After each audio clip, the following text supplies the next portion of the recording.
నారాయణం నమస్కృత్య నరం చైవ నరోత్తమం దేవీం సరస్వతీం వ్యాసం తతో జయముదీరయేత్.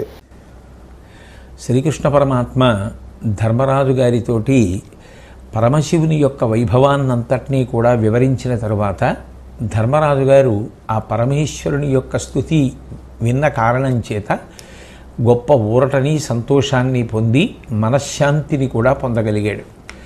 తదనంతరం హస్తినాపురంలో సంజయుడు చెప్పినటువంటి మాటలనన్నింటినీ విన్న ధృతరాష్ట్రుడు విశేషమైనటువంటి దుఃఖానికి లోనయ్యాడు.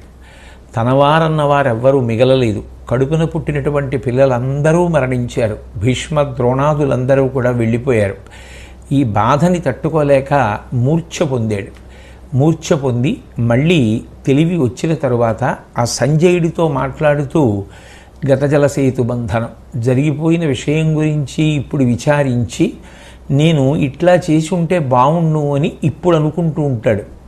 ఏం ప్రయోజనం? సంధికి కృష్ణుండు సనుదించి పెక్కు భంగుల చెప్ప భీష్ముండు కుంభజుండు అట్లు హితార్థులై అంతలంతలు మాటలాడిరి. జామదగ్న్యాదులైన మునువెరులు అవ్విధంబున నొత్తి చెప్పిరి. ఆ బుద్ధిలన్నీయును దుర్బుద్ధినగుట పాటింపనైతి. లోభమున పాండు నృపాలు పాలు తచ్చుతులకు పంచీని. నా కతంబున బొలిసిరి నందనులను చెలులు చుట్టంబులను సహాయులను. ధైర్యమెట్లు కలుగు వైదికములకు ఎట్లు మనసు గొలుపు. ప్రాణంబుతోనెట్లు నిలువవచ్చు అంటాడు. చెప్పవలసినటువంటి మాట చెప్పేటటువంటి వాళ్ళు లోకంలో ఉంటారు. కానీ చెప్పినటువంటి మాట వినడం కూడా చాలా చాలా సంస్కారంతో కూడుకున్నటువంటి విషయం. తనకి తెలియకపోవడం ఎప్పుడూ తప్పు కాదు. కానీ తనకి తెలియకపోయినా ఇతరులు చెప్పినప్పుడు వినకుండా మూర్ఖత్వానికి పోవడం చాలా ప్రమాదకరమైనటువంటి మనస్తత్వం. ఆ మనస్తత్వం అటు ధృతరాష్ట్రుడికి ఇటు దుర్యోధనుడికి కూడా ఉంది. నిజానికి మనసులో మాకన్నీ తెలుసు, ఇతరులు మాకు చెప్పవలసిన అవసరం ఏమిటి? ఆ భావన ఏర్పడడం ప్రమాదం. మహాభారతం అనేటటువంటిది నిజానికి జరిగిపోయిన కథ కాదు. మహాభారతం ప్రతి క్షణం సమాజంలో కనపడుతూనే ఉంటుంది. ఇప్పటికీ మీరు కొంతమందిని చూడండి, మీరు ఎవరి పేరు చెప్పండి, ఆయనకేం తెలుసు, ఆయన ఏం చెప్పాడు. వాళ్ళు ఏదనుకున్నారో అదే సత్యం, వాళ్ళు ఏమనుకున్నారో అది మాత్రమే ప్రమాణం తప్ప ఎవరిలో ఉన్నటువంటి విద్వత్తుని కానీ ఎవరు చెప్పిన మాట యందు గౌరవాన్ని కానీ పాటించలేరు. దానివలన అవతల వారికి తగ్గిపోయేదేం ఉండదు. ఒకడు ఇంకొకడికి కితాబులు ఇస్తే పెరిగిపోవడం అన్నది ఉండదు కదా ఆ లోకంలో. ఎవరి కృషి చేత, ఎవరి యొక్క అనుష్ఠాన బలం చేత, ఎవరి ధర్మాచరణం చేత వాళ్ళు ఈశ్వరుడి దృష్టిలో పెరుగుతూ ఉంటారు. అంత మాత్రం చేత ఎవరో ఏదో అంటే యువతల వారు తగ్గిపోవడం అన్నది లోకంలో ఉండదు. కానీ ఒకరు చెప్పిన మాట వినని కారణం చేత ఆత్మహాని జరుగుతుంది. మంచిని మంచిగా స్వీకరించగలిగినటువంటి నిష్పక్షపాతమైన బుద్ధి లేకపోతే ఒకరు చెప్పినప్పుడు నేను ఈ లోపాన్ని సరిదిద్దుకోవాలి, ఎంత ప్రేమ లేకపోతే వారు నాకు ఈ మాట చెప్పుంటారు. ఈ లోకంలో ఎవరూ తక్కువ కాదు, అందరికీ మంచి ఆలోచనలు ఉంటాయి. కాబట్టి మనం తొందరపడి ఎవరిని నింద చేయకూడదు. వారు చెప్పిన మాట ఒకసారి ఆలోచించి చూద్దాం అన్నపాటి సంస్కారం కూడా లేకుండా ఇక అదే పనిగా ప్రతి వాళ్ళని నింద చేసుకుంటూ వెడుతుంటే దానివలన యువతల వారు ఎలా సౌభాగ్యాన్ని పొందుతారు, ఎలా అభివృద్ధిని పొందమంటే పొందుతారు? అది సమాజంలో ఎప్పుడూ కనపడేటటువంటి పోకడ. ఆనాడు కూడా ధృతరాష్ట్రుడికి దుర్యోధనుడికి ఉన్న పెద్ద సంకటం ఇదే. దీనివలన వాళ్ళొక్కళ్ళే నశించిపోలేదు, ఎన్ని కోట్ల మంది నశించిపోయారు, ఎంతమంది నిష్కారణంగా మరణించారు. అదే కదా కృపాచార్యుడు తలకొట్టుకున్నాడు. అర్థం లేని రణం, తగిన కారణం లేని రణం. ఎందుకు ఇంతమంది మరణించాలి? పోనీ రెండు పక్షాలలో ఉన్న వాళ్ళకి పట్టుదల ఉందనుకోండి, ఎవరూ మాట వినడానికి సిద్ధంగా లేక యుద్ధానికి వెడితే వేరు మాట. ధర్మరాజు గారు ఎంత క్రిందికి వచ్చేయాలో అంత క్రిందికి వచ్చేసాడు. 5 ఊళ్ళు ఇచ్చినా చాలన్నాడు. అయినా కూడా మాట వినకుండా యుద్ధమే యుద్ధమే యుద్ధమే అన్న దుర్యోధనుడు చిట్ట చివరికి ఏమైపోయాడు? పోనీ చెప్పేవాళ్ళు లోటయ్యారా? ఇప్పుడు అందరూ పోయాక ఏడుస్తున్నాడు ధృతరాష్ట్రుడు. సంధికి కృష్ణుండు సనుదించి పెక్కు భంగుల చెప్ప. సాక్షాత్ శ్రీకృష్ణ పరమాత్మ తానే స్వయంగా బయలుదేరి హస్తినాపురానికి వచ్చారు. వచ్చి ఏదో ఒక మాట చెప్పి వెళ్ళిపోవడం కాదు. ఆ సంధి చేసుకుంటే వచ్చే ప్రయోజనం ఏమిటి, సంధిని ఆదరించకపోతే జరిగేటటువంటి దుష్ప్రయోజనాలు ఎన్ని, అన్నీ వివరించి చెప్పారు. భీష్ముండు కుంభజుండు అట్లు హితార్థులై అంతలంతలు మాటలాడిరి. భీష్మాచార్యుల వారు, ద్రోణాచార్యుల వారు ఎన్ని మాటలు చెప్పారు, ఎన్ని మాటలు చెప్పారు. మా హితం కోసం, మా వృద్ధి కోసం, మా మంచి కోసం, మా మేలు కోసం ఎంత చెప్పాలో అంత చెప్పారు. జామదగ్నియాదులైన మునివరుల విధంబున నొత్తి చెప్పిరి. ఎందరో మునులు వచ్చి చెప్పారు. ఎంతమంది వచ్చి చెప్తే మాత్రం విన్నారు? సాక్షాత్ భీష్ముడికి గురువు పరశురాముడు. అటువంటి మహానుభావులు వచ్చి చెప్పితే వినలేదు. ఆ బుద్ధులన్నీయును దుర్బుద్ధినకుట పాటింపనైతి. దుర్బుద్ధి చేత అప్పుడు వాళ్ళు చెప్పినటువంటి మాటలు ఏవీ కూడా నేను చెవికి ఎక్కించుకోలేదు. నోరు ముయ్యి ఎందుకు వినవరా అని అనలేదు. గాంధారి చెప్పింది సభలోకి వచ్చి, నువ్వు ఇస్తానంటే మాత్రం నిన్ను వద్దనే వాళ్ళు ఎవరయ్యా, నీ కొడుకు మాటకి ఎందుకంత గౌరవం ఇస్తావు, తప్పని తెలిసినప్పుడు ఖండించని చెప్పింది. అది చెయ్యలేకపోయాడు. ఆఖరికి లోభమున పాండు నృపాలు పాలు తచ్చుటులకు పంచి ఈని నా కతంబున బొలిసిరి నందనులను చెలులు చుట్టంబులు సహాయులను ధైర్యమెట్లు కలుగు. నేను సరి అయిన నిర్ణయం చెయ్యని కారణం చేత, ఎవరి మాట వినని కారణం చేత, నా మూర్ఖత్వం కారణం చేత ఎన్ని కోట్ల మందో, ఎంత సైన్యమో, ఎంతమంది స్నేహితులు, ఎంతమంది రాజులు, ఎంతమంది బంధువులు, కొడుకులు అందరూ మరణించారు. ఇక ఇప్పుడు నేను చెయ్యవలసిన పని అంటూ వాళ్ళందరికీ ఉత్తర క్రియలు చేయడం, ఇంతమంది చచ్చిపోవడానికి కారణం నేనే అన్న విషయం రూఢమైపోయిన తర్వాత ఇప్పుడు వాళ్ళకి ఉత్తర క్రియలు చెయ్యమంటే నాకు చేతులు ఎలా వస్తాయి, ఎలా చెయ్యగలను? ప్రాణంబుతో నెట్లు నిలువవచ్చు, ప్రాణాలతో ఉండి మాత్రం ఉపయోగం ఏమిటి, ఎలా బ్రతకగలను అసలు? ఇవన్నీ జ్ఞాపకానికి వస్తుంటే ఇంతమంది మృత్యువుకి నా మూర్ఖత్వం కారణం. నేను చెయ్యవలసినది చేయలేదు, చెప్పవలసింది చెప్పలేదు, వినవలసినది వినలేదు అన్న భావన నన్ను కాల్చేస్తుంటే నేను ఎట్లా బ్రతికి ఉండగలను? ఇక వాళ్ళు ఇక్కడ పొందవలసినది పొందేశారు. మాట వినని కారణం చేత అందరూ మరణించారు. ఇక వాళ్ళకి మిగిలినది ఏమిటి? సుగతి ఒక్కటే. ఆ సుగతి వాళ్ళకి కలగాలి అంటే పాండురాజకుమారులైనటువంటి పాండవులు నిష్పక్షపాతమైనటువంటి బుద్ధి కలిగినటువంటి వారు, చేసినటువంటి ప్రతిజ్ఞలు నెరవేర్చడంలో నిష్ణాతులు కనుక వాళ్ళే చెయ్యాలి. ఎందుకని అంటే వాళ్ళకి మనసులో అటువంటి పక్షపాత బుద్ధులు ఉన్నవారు కాదు, కర్తవ్యత నిష్ట కలిగినటువంటి వారు. కాబట్టి వాళ్ళు ఈ కౌరవులు కూడా తరించడానికి, సుగతిని పొందడానికి ఎటువంటి పనులు వైదికంగా చెయ్యవలసి ఉంటుందో అవి పాండుకుమారులే చేస్తే బాగుంటుంది అన్న తర్వాత సంజయుడు ధృతరాష్ట్రుడితో మాట్లాడుతూ, పుణ్యాత్ములు రెండు విషయాలలో చాలా జాగ్రత్తగా ఉంటారు. ఒకటి చెయ్యవలసినటువంటి పని, రెండు ఆ పని చెయ్యవలసినటువంటి సమయం. కర్తవ్యమకృతం కార్యం సతాం మన్యు ఉదీరయేత్ అంటారు రామాయణంలో. ఏ పని చెయ్యాలో ఆ పని చెయ్యడం గొప్ప కాదు, ఏ పని చెయ్యాలో ఆ పని ఆ సమయానికి చేస్తున్నామా లేదా. ఆ సమయమునకు చెయ్యకుండా వేరొక సమయంలో చెయ్యడం మంచి పద్ధతి కాదు. ఎప్పుడు ఏది చెయ్యాలో అది చెయ్యాలి. అది పుణ్యకార్యమై ఉండాలి. అది పుణ్యకార్యము అని మన బుద్ధితో కాదు నిర్ణయించవలసినది. తస్మాత్ శాస్త్రం ప్రమాణంతే కార్యాకార్య వ్యవస్థితౌ. శాస్త్రమునకు కట్టుబడి ఉండగలగాలి. ఏదైనా సరే లోకంలో విచ్చలవిడితనాన్ని పొందింది ఆదరింపబడదు. ఒక కుక్క మన మాట వినలేదనుకోండి, అది తిరగబడి మననే కరుస్తోందనుకోండి, ఉంచుకోవడానికి ఇష్టపడం. ఓ గుర్రం మనం చెప్పినట్టు పరిగెత్తలేదనుకోండి, ఆదరించాం. ఎద్దు బండి కట్టి మనం చెప్పినట్టు వెళ్ళలేదనుకోండి, ఆదరించాం. ఆవు మనని కుమ్మిందనుకోండి, ఆవుని దూరంగా ఏ గోశాలలోనూ ఉంచేస్తాం. ఏదైనా వశపడినదేదో అది గౌరవింపబడుతుంది. అంత ఏనుగు మావటికి వశపడింది కాబట్టి తిరుమల క్షేత్రంలో మాడవీధులలో శ్రీవేంకటేశ్వరుడి ముందు నడిచి వెళ్ళగలుగుతోంది. గురువాయూరులో శ్రీకృష్ణ పరమాత్మని తన కుంభస్థలం మీద వహించగలుగుతోంది. అదే ఏనుగు మావటి మాట విననంటే తీసుకెళ్ళి అరణ్యంలో విడిచిపెట్టేస్తారు. ఒక జంతువుకే గౌరవం వశపడితే వచ్చింది, ఇక మనిషి నేను దేనికి వశపడను.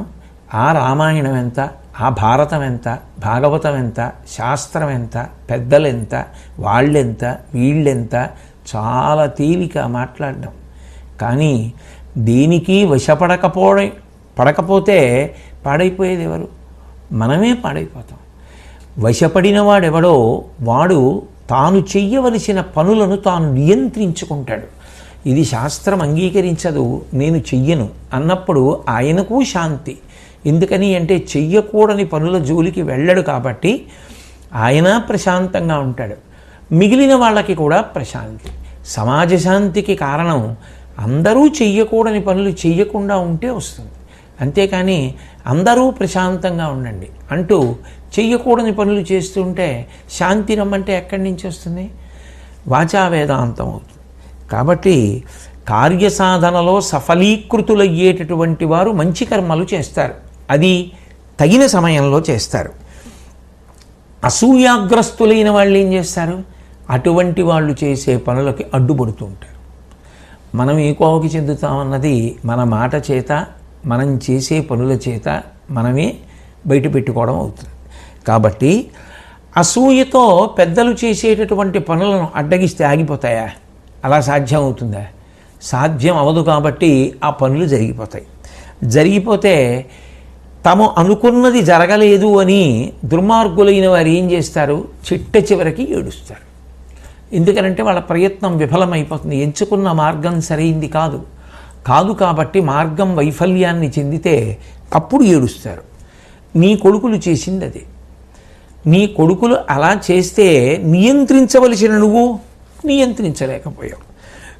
ఇప్పుడు ఏడిస్తే ఉపయోగం ఏముంటుంది? మీరు ఒక కోణంలో పరిశీలన చేయండి. ఈ చర్చ, ఈ మాటలు ఎప్పుడో జరిగిపోయినవి కావు, ఒకప్పటి కథవి కావచ్చు. కానీ ఇతిహాసంగా కాలంతో సంబంధం లేకుండా ఎందుకు ఆదరింపబడుతుంది అంటే ఎప్పుడైనా ఎవరికైనా ఈ మాటలు అవసరమే. ఎప్పుడైనా ఎవరైనా ఇవి పాటించి ఉన్నతిని పొందవచ్చు. అందుకు భారతం చదువుకుంటారు, అందుకు రామాయణం చదువుకుంటారు.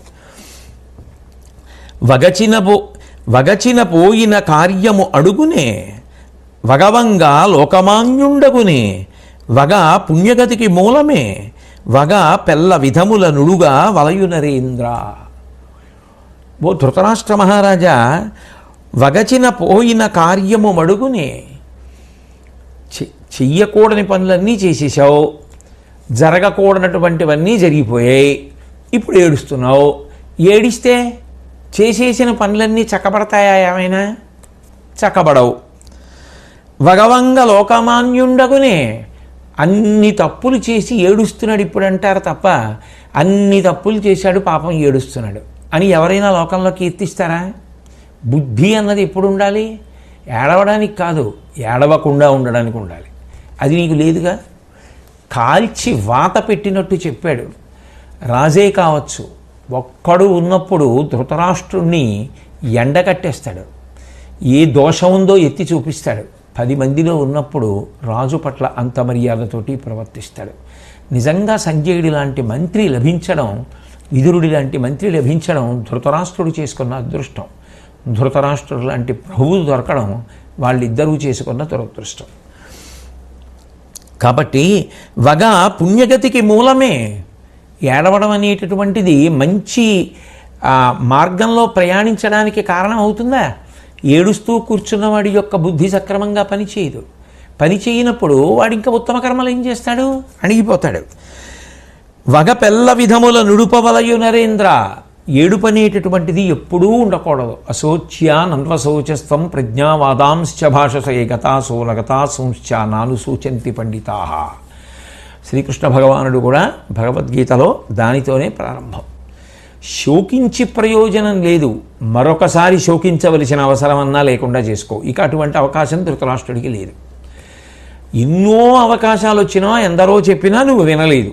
ఇప్పుడు శోకించి ప్రయోజనం లేదు, దానివలన నీకు ఏ కీర్తి రాదు అంటూ తాన చుట్టూ దగిల్చి అగ్ని ఉదగ్రతం దరికొన్న తాపానుభూతికి నొర్వజాలక అప్రయోజన వాక్య సంతాన శోషిత వక్తుడై అతి దైమ్యమొందెడువాని ఎట్లైన నీదు విలాపు అన్యుల కాడ బట్టకు భూవరా. ఓ ధృతరాష్ట్ర మహారాజా, ఒకడు తన చుట్టూ తానే అగ్నిహోత్రాన్ని అంటించుకున్నాడు. అగ్నిహోత్రం పెట్టి కూర్చున్నాడు మధ్యలో. అగ్నిహోత్రం అన్న తర్వాత తాను ఎలా వెలిగించాడో అలా ఉంటుందా? అది బాగా రగులుకుని జ్వాల ఎక్కువైపోయింది. ఇప్పుడు ఆ జ్వాల ఎక్కువైపోతే ఆ వేడి తట్టుకోలేకపోయాడు. పోనీ బయటికి పోదామంటే తనే అంటించుకున్నాడు చుట్టూ, ఇక దాన్ని దాటలేడు. పోనీ ఆ మధ్యలో ఉండలేడు. ఎవరు కల్పించింది అది? ఆ తాపం ఎవ్వరూ కల్పించలేదు, నువ్వే కల్పించుకున్నావు. నీ చుట్టూ నువ్వే అగ్నిహోత్రాన్ని ఏర్పాటు చేసుకున్నావు, నువ్వే వెలిగించుకున్నావు, నువ్వే కూర్చున్నావు. నీకే నోరెండిపోయింది, నీకే దాహం వేసింది, నీ కళ్ళే తిరుగుతున్నాయి, నువ్వే శోషించిపోయావు. నువ్వు పెట్టుకున్న అగ్ని నువ్వే దాటలేకపోయావు. ఇప్పుడు దాని మధ్యలో కూర్చుని ఏడుస్తుంటే చుట్టూ వచ్చిన వాళ్ళు నవ్వుతారు. వీడేం పిచ్చాడా, వెర్రాడా, వీడు అంత కష్టపడి మరీ అగ్నిహోత్రాన్ని ఏర్పాటు చేసుకున్నాడు. ఆ జ్వాల పెరిగిపోయిన తర్వాత ఇప్పుడు దాహం శోషించిపోతున్నాను, వేడి తాపం అని ఏడుస్తున్నాడు. ఈ బుద్ధి ముందుండద్దా? చుట్టూ అగ్ని వెలిగించుకుంటే వేడిగా ఉంటుందని తెలియదా? ఇంత బుద్ధిహీనత్వమా అని నలుగురు నవ్వరా ధృతరాష్ట్ర మహారాజా? ఇది ఎవరో నీకు చేసిన అపకారం కాదు, ఎవరో నీ బిడ్డల్ని చంపేయలేదు, మీకు మీరు చేసుకున్న అపకారం, మీకు మీరుగా పెట్టుకున్న అగ్నిహోత్రం. కాబట్టి ఇప్పుడు ఏడిచి ప్రయోజనం ఏముంది అన్నాడు. ఈలోగా మహానుభావుడైనటువంటి ఆ విదురుడు వచ్చి ఆయన చెప్పవలసినటువంటి మంచి మాటలన్నింటినీ కూడా ఆయన చెప్పాడు. తదనంతరం వ్యాసభగవానుడు వచ్చాడు. వచ్చి వ్యాసభగవానుడు మాట్లాడడం మొదలుపెట్టి ఇప్పుడు నువ్వు ఇంత బాధపడుతున్నావు కదా, బాధపడడం వల్ల వచ్చేటటువంటి ప్రయోజనం ఏమైనా ఉంటుందా నీకు? జనన మరణములు అనేటటువంటివి జరుగుతూ ఉంటాయి, ఇంతకు ముందు జరిగాయి, ఇప్పుడు జరుగుతున్నాయి, ఎప్పుడూ జరుగుతూనే ఉంటాయి. కానీ చెయ్యవలసినటువంటి కర్తవ్యాన్ని మాత్రం విడిచిపెట్టకూడదు. ఒకప్పుడు చెయ్యవలసిన కర్తవ్యాన్ని ఒకప్పుడు చెయ్యలేదు, ఇప్పుడు చెయ్యవలసిన కర్తవ్యాన్ని ఇప్పుడు చెయ్యాలి అంటూ ఆయన కొన్ని మంచి మాటలు చెప్పాడు. చెప్తూ ఆ మొదట విదురుడు గదు వచ్చాడు, విదురుడి తర్వాత వ్యాసుడు వచ్చాడు.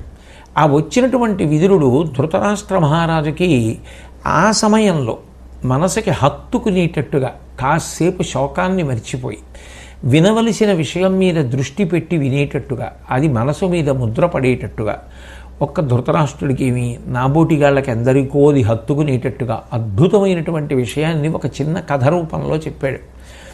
మనిషి జీవితం ఎలా ఉంటుంది అన్నదాన్ని ఎంతో గొప్పగా మాట్లాడాడు. దాంట్లో ఒక వ్యక్తి అరణ్యంలో వెడుతున్నప్పుడు ఎన్నో క్రూర మృగాలు అన్ని వైపుల నుంచి వచ్చాయి. ఇన్ని క్రూర మృగాలు వచ్చేస్తున్నాయి, ఎక్కడ మీద పడిపోతాయో అని అడ్డదారుల వెంట వెళ్ళి తప్పుకునే ప్రయత్నం చేశాడు. ఎందరో దొంగలు వచ్చి మీద పడ్డారు. ఇప్పుడు ఆ దొంగల్ని చూసి భయపడిపోయి కదలలేక స్థాణువైపోయాడు. ఎక్కడి నుంచో ఒక స్త్రీ వచ్చి హఠాత్తుగా ఆయనని గట్టిగా కౌగిలించుకుని దూరంగా తీసుకెళ్ళింది. ఒక పెద్ద బావి ఉంది, ఆ బావి మీద తీగలన్నీ అల్లుకుపోయాయి, అందుకని అది కింద బావి అని ఎవరికి అర్థం కాదు. అటువంటి బావి మీదకి తీసుకెళ్ళింది. ఆ బావిలో పడిపోవాలి. ఇప్పుడు ఆ బావిలో పడిపోతున్న సమయంలో అదృష్టవశాత్తు ఈ పడిపోతున్నటువంటి వ్యక్తి యొక్క పాదములు ఆ తీగలలో చిక్కుకున్నాయి. ఆ చిక్కుకోవడంలో అతని తల కిందకుంది, పాదములు పైకున్నాయి. నుయ్యి లోపలికి ఎంతో లోతు లేదు, ఇంకా ఆ కిందకుంది. పోనీ నూతిలో పడిపోదామా అన్న నూతిలోంచి ఒక పెద్ద పాము ఒకటి పైకి లేచి పడగెత్తి చూస్తోంది.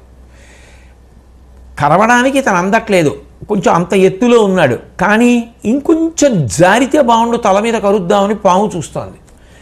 ఈలోగా ఎక్కడి నుంచో ఒక పెద్ద ఏనుగు ఒకటి వచ్చింది. ఇది చాలదన్నట్టు ఆ పక్కనే ఉన్నటువంటి ఎలకలు ఆ నూతి పక్కన ఉన్నటువంటి చెట్టు వేర్లు కొరికేస్తున్నాయి. ఆ చెట్టుకి తేనె చుక్కలు ఆ తేనె పట్టులోంచి ఒక్కొక్క చుక్క పడుతుంటే ఇన్ని బాధల మధ్యలో ఉన్న వ్యక్తి ఆ నాలుక చాపి ఆ పడుతున్నటువంటి తేనె చుక్కల్ని చప్పరిస్తున్నాడు.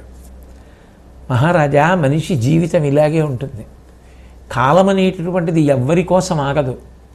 చెయ్యవలసిన పనులు చేస్తున్నా, చెయ్యవలసిన పనులు చేయకపోయినా, వినవలసిన మాటలు విన్నా, వినవలసిన మాటలు వినకపోయినా, చెయ్యకూడని పనులు చేస్తున్నా, మూర్ఖత్వంతో ఉన్నా, ఆర్ద్రతతో ఉన్నా కాలం మాత్రం వెళ్ళిపోతుంది.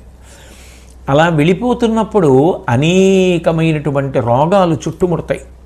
మనిషి శరీరం అన్న తర్వాత 365 రోజులు ఆరోగ్యంతో ఉండే అవకాశం ఉండదు కదా. ఎప్పుడో అప్పుడు ఏదో ఒక వ్యాధి వస్తూ ఉంటుంది. పోనీ ఒక సంవత్సరంలో కాకపోయినా ఎప్పుడో అప్పుడు ఏదో ఒక వ్యాధి వస్తుంది. వ్యాధులు చుట్టుముడుతుంటాయి. ఈ వ్యాధులు సరిపోలేదన్నట్టుగా అకస్మాత్తుగా ఒక స్త్రీ వచ్చి కౌగిలించుకొని తీసుకుపోయింది. అదే వృద్ధాప్యం. ఆ వృద్ధాప్యం వచ్చి పట్టుకున్న తర్వాత మనిషికి సంధిబంధములు సడలిపోతాయి, ఓపిక తగ్గిపోతుంది, జ్ఞాపక శక్తి క్షీణిస్తుంది, ఆకలి క్షీణించిపోతుంది. అయినా ఈ బంధనములు అనేటటువంటివి విడిచిపెట్టేవి కావు. తలకిందులుగా పడి ఉంటాడు. మృత్యువు ఎదురు చూస్తూ ఉంటుంది, ఎప్పుడు పట్టుకుందామా అని. అదే నూతిలో ఉన్నటువంటి పాము. ఆ సంసారంలో తలకిందులుగా పడిపోయి ఉన్నాడు. అయినా కూడా అప్పుడు కూడా ఇంద్రియములు సుఖమును కోరుతుంటాయి కాబట్టి 5 తలల ఏనుగటు వైపు వచ్చింది. అదే పంచేంద్రియములతో కూడుకున్నటువంటి మనసు. అది ఎంత పెద్దది అంటే ఏనుగంత పెద్దది అంటారు. ఆ ఇంద్రియ సుఖములకు హద్దే ఉంది.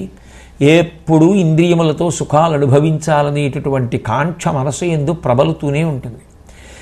అయ్యో కాలం అయిపోయింది, ఓ పక్క నుంచి ఆ ఉన్న కాలం కూడా అయిపోతోంది. ఎందుకనంటే ఎలకలు కొరికేస్తున్నాయి. ఆ కొరికేస్తున్నప్పుడు ఏ తీగలు 4 తెగిపోయినా తన కాళ్ళకి ఉన్నటువంటి పట్టు వదిలేస్తే నూతిలో పడిపోతాడు. పడిపోగానే పాము కరిచేస్తుంది, కరిచేయగానే చచ్చిపోతాడు. అలా ఎదురు చూస్తోంది పాము. అప్పుడు కూడా ఏ ఇతర విషయాలు జ్ఞాపకానికి రాలేదు, ఏ మంచి మాటలు జ్ఞాపకానికి రాలేదు, ఏ భగవంతుడు జ్ఞాపకానికి రాలేదు, ఏ శరణాగతి జ్ఞాపకానికి రాలేదు. పడుతున్నటువంటి తేనె చుక్కల్ని చప్పరించే ప్రయత్నం చేస్తున్నాడు. మనిషి జీవితం అలాగే ఉంటుంది ధృతరాష్ట్ర మహారాజా. ఎప్పుడూ ఏదో సుఖం సుఖం సుఖం, దాన్ని పొందాలి దీన్ని పొందాలనేటటువంటి తాపత్రయమే తప్ప ఇంద్రియాలతో ఆ సుఖం అనుభవిద్దామా, ఈ సుఖం అనుభవిద్దామా, ఈ చాంచల్యమే తప్ప అసలు జీవితానికి పరమార్థం ఏమిటి అన్న దాని గురించి ఆలోచించరు. అట్లాగే వెళ్ళిపోతుంది. కాబట్టి ఇప్పుడైనా నువ్వు చెయ్యవలసిన పని చెయ్యి. ఇంతకు ముందంతా ఏం చేశావు? అక్కర్లేనివన్నీ చేశావు. కనీసం ఇప్పుడైనా ఏది నువ్వు చెయ్యాలో అది నువ్వు చెయ్యి. ఏది చెయ్యాలి? నీ దాయాదులకు ఉత్తర క్రియలు జరిపించాలి. ఉండి నువ్వు చేయకపోతే వాళ్ళు పాడైపోరు. అది వైదిక ధర్మంలో అంతర్భాగం. అంత్యేష్టి సంస్కారము జరగాలి. మనిషి పడిపోయిన తర్వాత సంస్కారము జరగాలి, ఉత్తర క్రియలు జరగాలి. ఉన్నవాడివి నువ్వు కాబట్టి నీ పుత్రులకు ఉత్తర క్రియలు చెయ్యి. ఆ పుత్రులకు ఉత్తర క్రియలు అన్నమాట ఎవరికైనా కష్టంగానే ఉంటుంది. ధృతరాష్ట్రుడికే కాదు, లోకంలో అది ఏ తండ్రి వినలేని మాట. అది చెవిని కాల్చివేస్తే అందులో తన తప్పు వల్ల వాళ్ళు మరణించారన్న భావన మరింత కుపితుడిని చేస్తుంది కదూ. ఒక్కసారి దుఃఖం పిల్లుబికి రాగా ఆ ధృతరాష్ట్రుడు మూర్ఛపోయాడు. తదనంతరం అక్కడికి వ్యాస భగవానుడు వచ్చాడు. వచ్చి వ్యాస భగవానుడు చెప్పవలసినటువంటి మంచి మాటలు చెప్పాడు. ఈ లోకంలోకి వచ్చినప్పుడు ఎవ్వరూ కూడా శాశ్వతంగా ఉండిపోరు. ఒక్కొక్క లోకానికి ఒక్కొక్క ధర్మం ఉంటుంది. ఇది మర్త్యలోకం. శరీరంతో వచ్చినవాడు శరీరాన్ని విడిచిపెట్టి వెళ్ళిపోవాలి. కాబట్టి దేని కొరకు ఏడుస్తావు? ఏడవడం కాదు చెయ్యవలసింది. చెయ్యవలసిన పని చెయ్యాలి. ఓ ధృతరాష్ట్ర మహారాజా, ఒకానొకప్పుడు నేను దేవసభకి వెళ్ళాను. అక్కడ ఇంద్రాది దేవతలు, నారదాది మహర్షులు అందరూ ఉన్నారు. ఆ సమయంలో భూదేవి అక్కడికి వచ్చింది. వచ్చి నేను ఒకానొకప్పుడు సృష్టికర్త అయినటువంటి బ్రహ్మ సన్నిధిలో నా మీద భారం ఎక్కువైపోతోంది, భారం తగ్గించమని వేడుకున్నాను. వేడుకుంటే మీ అందరూ కూడా నా భారాన్ని తొలగించడానికి ఉత్సాహంతో ఏదో ఒక పని చెయ్యాలి అని పూనికను పొందారు.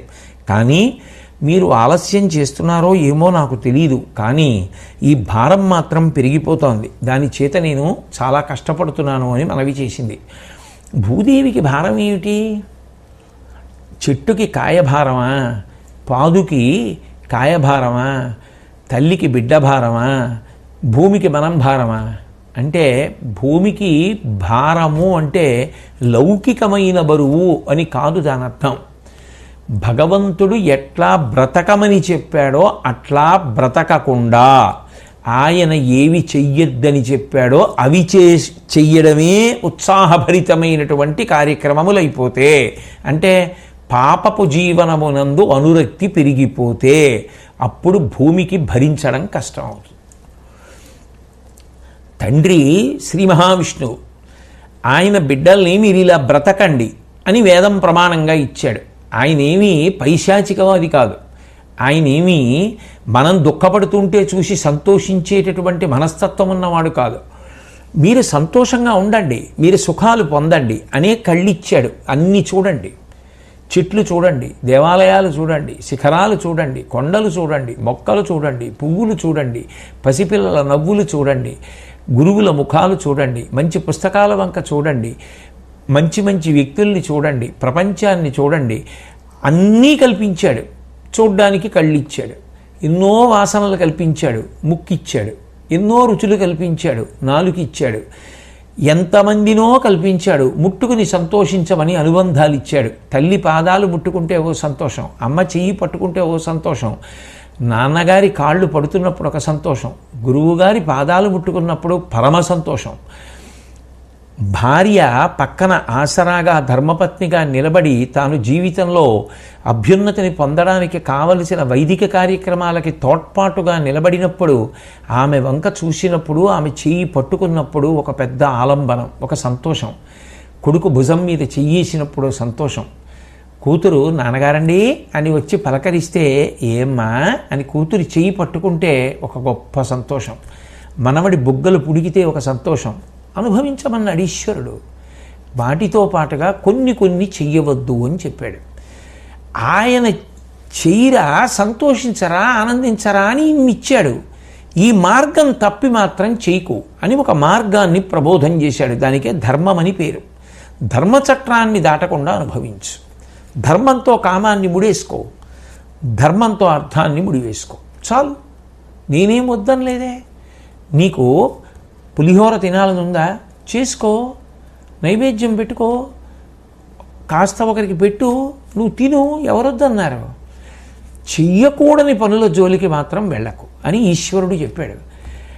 ఆయన ఇచ్చినవన్నీ అనుభవించేస్తూ, ఆయన వద్దన్న పనులు చేస్తూ, అవి ఎందుకు చేయకూడదు అన్నవాడిని చూస్తే తల్లికి ఒళ్ళు మండుతుందా, మండదా? ఇలాంటి నీచుడికి జన్మనిచ్చాను, వీళ్ళ నాన్నగారు చెప్పిన మాట వినడు అని చెప్పి ముందు తల్లికేనా కోపం వస్తుంది? ఏ లౌకికంగా తల్లికి కోపం వస్తే తప్పులేంది, భరించే భూదేవికి కోపం వస్తే తప్పేమిటి? అందుకని ఆవిడ అడిగింది సభకి వెళ్ళి, నాకు భారం ఎలా తగ్గుతుందని అడిగింది. అంటే ఈ పాపపు జీవనము మీద అనురక్తి ఎప్పుడు పోతుంది వీళ్ళకి? అది ఆ పాఠం చెప్పవలసిన వాడెవరు? తండ్రి చెప్పాలి. అందుకని ఆవిడ సభలో అడిగింది ఆ మాట. శ్రీ మహావిష్ణువు యొక్క జోక్యం కావాలి, స్థితికర్త ఆయన. అడిగితే శ్రీ మహావిష్ణువు నవ్వుతూ ఆమెతో ఒక మాట అన్నారు. కొంతకాలంలో ధృతరాష్ట్రుడు అనేటటువంటి రాజు పుడతాడు. ఆయనకి 9 కొడుకులు పుడతారు. అందులో దుర్యోధనుడు అనబడేటటువంటి వాడు పెద్దవాడు పుడతాడు. వాడి కారణంగా నీ భారం అంతా పోతుంది. అదేమిటి వాడి కారణంగా ఎందుకు పోతుంది అంటే, వాడే పెద్ద పాపపు జీవనంలో ఉండేవాడు. వాడికి ఆకర్షితులయ్యేవాళ్ళు, వాడి చుట్టుపక్కల ఉండేవాళ్ళు, వాడితో చేరేవాళ్ళు ఎవరు చేరుతారు? సహజంగా అటువంటి ప్రవృత్తి ఉన్న వాళ్ళే చేరుతారు. కాబట్టి వీళ్ళందరూ ఎవరి జోలికి వస్తారు? ధర్మం ఎక్కడుంటుందో దాని మీద శత్రుత్వం. లోకంలో ఒక విచిత్రమైన విషయం ఉంటుంది. సర్వసాధారణంగా ఎప్పుడైనా ఎవరికైనా ఇంకొకళ్ళతో గొడవ రావాలంటే వీళ్ళకి వాళ్ళకి పరిచయం ఉండాలి, మొట్టమొదటి విషయం. 2, వాళ్ళకి వీళ్ళకి కలహం రావడానికి ఏదో కారణం ఉంటుంది. చిన్నదో చితకదో ఏదో కారణం. కనీసంలో కనీసం మీ ఇంట్లో పెరిగిన చెట్టు కొమ్మ నుండి ఎండుటాకులు మా ఇంట ఎక్కువ రాలుచున్నవి, ఆ కారణానికైనా పోనీ దెబ్బలాడుకోవచ్చు. చెట్టు అన్న తర్వాత మరి ఆకులు రాలవు, అది కూడా దెబ్బలాటకు కారణమే అవ్వచ్చు కొన్ని చోట్ల. కానీ అసలు ఏ పరిచయం అక్కర్లేకుండా, అసలు అవతల వారెవతో యువతల వారికి తెలియదు, ఆయన జీవిత విధానం ఏమిటో తెలియదు. కానీ అవతల వాడికి మాత్రం యువతల వారి మీద ఎంత చులకన భావనో, ఎంత కోపమో, ఆ పేరెత్తితే ఎంత మంటో. ఎందుకని అంటే ఆయన ధర్మాన్నన్నా చెప్తున్నాడు, ధార్మికమైన మార్గంలోనూ ఉన్నాడు. అదే కారణం. అందుకే సర్వసాధారణంగా లోకంలో ధర్మాత్ముల పట్ల తగినంత కారణం అక్కర్లేకుండానే అధర్మాత్ములకి కలహం ఉద్భవిస్తుంది. ఎందుకు అంటే అవతలవాడు ధర్మాత్ముడు అవడమే కారణం. దానివల్లే యువతల వారికి నచ్చదు. ఆయనకి అసలు ధర్మ ప్రచారంతో కానీ, ధర్మంతో కానీ, ధార్మికమైన అనుష్ఠానంతో కానీ సంబంధం లేనివాడు అనుకోండి, యువతల ఆయన ఎందుకు పట్టించుకుంటాడు? పట్టించుకోడు. ఆయన ధర్మం మాట్లాడుతున్నాడు కదా, మరి అందుకని బాధ. అందుకని చిన్నబుచ్చి మాట్లాడాలి, కోపంతో మాట్లాడాలి. అందుకే కదా రాముడు ఏం చేశాడని రాక్షసులందరికీ కోపం, ధర్మరాజు గారు ఏం చేశాడని దుర్యోధనాదులందరికీ కోపం. అంటే లోకంలో ఈ పోకడ ఉంటూనే ఉంటుంది. కాబట్టి దుర్యోధనుడికి వ్యతిరేకంగా ధర్మపక్షం ఉండిపోతుంది. దుర్యోధనుడితో అధర్మాత్ములందరూ చేరిపోతారు, కట్టుకుని కురుక్షేత్రానికి వస్తారు, ధర్మం చేతిలో మడిచిపోతారు. అప్పుడు నీకు భారం తగ్గిపోతుంది. కాబట్టి కొద్దిగా ఎదురు చూడు. వాణించంపను గావంపూని సకల రాజలోకమును ఈసుమీన్ సేనా సముదయములన్ తాను కురుక్షేత్ర సమర దారుణత తెగున్. కాబట్టి ఆ దుర్యోధనుడికి ఎటువంటి బుద్ధి ఉంటుందో అటువంటి బుద్ధి కలిగినటువంటి వాళ్ళందరూ ఆయనతో చేరి కురుక్షేత్ర యుద్ధభూమికి వచ్చి పాండవుల చేతిలో మరణిస్తారు. మరణించినప్పుడు నీకున్నటువంటి భారం తగ్గిపోతుంది. ఆ దుర్యోధనుడు కలి యొక్క అంశలో వచ్చినటువంటి వాడు. కాబట్టి నువ్వు ఏం బెంగ పెట్టుకోకు. ఆ కలి యొక్క అంశలో ఉన్నటువంటి వాడైన కారణం చేతనే దుర్యోధనుడు ఎందు కొన్ని లక్షణాలు ఉంటాయి. ఉరులయున్నతి సైరింపనోపడు. ఇంకొకడు గొప్పవాడు అని ఎవరైనా అంటే ఆయన తట్టుకోలేడు. ఎవరికో పేరుంది, తట్టుకోలేడు. ఆయనకి ప్రఖ్యాతి ఉంది, వీడు తట్టుకోలేడు. ఆయన మంచివాడు, ఈయన తట్టుకోలేడు. ఆయన మాట వినేవాళ్ళు చాలామంది, వీడికి బాధ. అబ్బెబ్బే అని ముందు ఈసడించి మాట్లాడడం మొదలుపెట్టాలి. అధిక బలుడు క్రోధి. శరీర బలం చాలా ఎక్కువ. అది సహకరిస్తే కదా ఇటువంటి అక్కర్లేని విషయాలు జోలికి వెళ్ళడం.